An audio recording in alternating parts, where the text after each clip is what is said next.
Stranger Things Season 1. Uh, Now that I finished reviewing Smallville and Superman and Lois, kind of wanted a new show to be talking about every month. And I really was thinking about it and I was like, damn, Stranger Things ends this year. Why not go through every season and review a season each month? So that's exactly what I wanted to do. It was either that or review BoJack Horseman, uh, which I do plan to do, but problem with doing that is the time to do it was before the creator of that show's new show comes out on Netflix, but that comes out in August. So I'm still going to do it, but I think I'm going to do it after Stranger Things. Maybe not. We'll find out. But I do really like that show, and I do want to do that at some point. Anyways, let's talk about this season of Stranger Things. I, of course, love Stranger Things like most people, but I got into Stranger Things when I was about like 15 or stuff. My dad actually didn't let me watch the first season until I just went and did it anyways. Then he just kind of gave up. My dad was very controlling about what he let me watch. And eventually, when I kind of left religion and different things, I kind of just said fuck it. Because there was so much stuff that he was just overprotecting me from that it was just kind of absurd. And it was really sad, actually.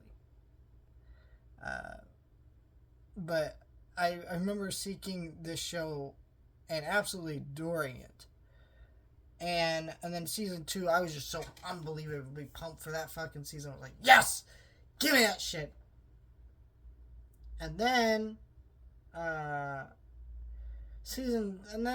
they took so long with season 3 that my excitement waned a little bit, but I was still excited. Watched the season over the summer, and I didn't care for it. Like, there were elements I really liked about it, but the more it sat with me, the more I disliked it, and then I just never went back to rewatch it, even though I saw season 1 and 2 multiple times and thought about certain episodes. Season 3 didn't do that for me. In fact, I kind of grew a lack of interest. So when season 4 came out, I wasn't really excited for it, but then that season completely changed my mind. So I've kind of been on a rocky road with Stranger Things. And I only say all this to say that really rewatching this season reminded me why I fucking love Stranger Things.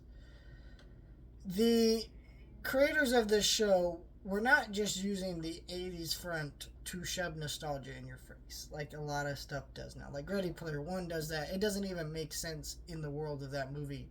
Why are they go 80s nostalgia? I mean, they're in the future, like in a farther future than now, and they're still going back to the 80s. Like, I don't think in 2024, 40 or whatever time that movie takes place in the real world, we're gonna be digging back into the 80s, maybe 90s, but not 80s. Like, what the fuck? Nostalgia decades, things happen. Like, back in the uh, 80s, there was a lot of 50s nostalgia, and things like that. So it happens, but it's not like they show it here. So I don't know. It's a goofy thing, just to think about there.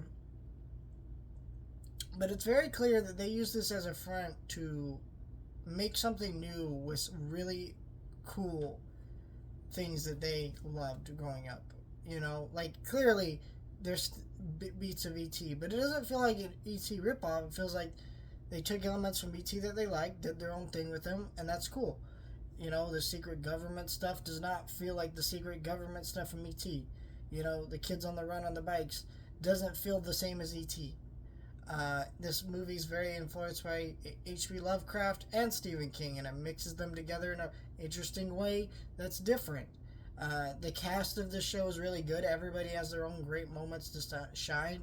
Even Steve, the character that you hate the most throughout the season, doesn't really get a full redemption arc till season 2. It is awesome by the end of this season. And you just enjoy everybody in the show. Everybody's funny. Everybody has like, everyone just has their own little quirks, especially the three boys. Like when Dustin will shut up about Lando Calrissian, they have to tell him, like, basically, like, shut the fuck up. Shit like that's great.